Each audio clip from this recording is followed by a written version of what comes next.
लेकिन ज्यादा खतरनाक होता है कोल्यूसिव करप्शन। इसमें क्या होता है, इसमें और अगर किसी डिपार्टमेंट का ऑफिसर किसी वेंडर या कॉन्ट्रैक्टर के साथ कोई डील कर ले, इलिसिट डील कर ले, फॉर एग्जाम्पल एक फ्लाईओवर बनना है, बनारस में कुछ 1-2 साल पहले हुआ था, फ्लाईओवर बन रहा था और नीचे गिर गया और कई लोग मर गए उसके नीचे। ऐसा कोई सिचुएशन है, मान लीजिए फ्लाईओवर बनना है, फ्लाईओवर बनने में 1000 करोड़ खर्च होने, लंबा फ्लाईओवर है मान लीजिए, और उसमें 60-40 होना है।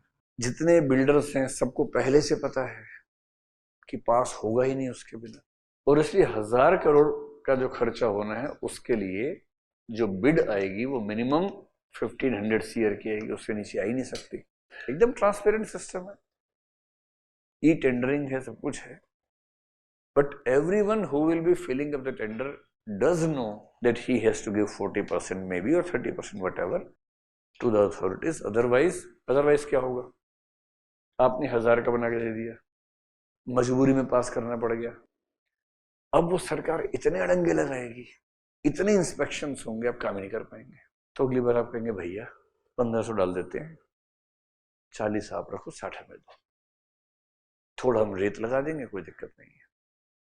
And finally, this loss is happening to the government or the public.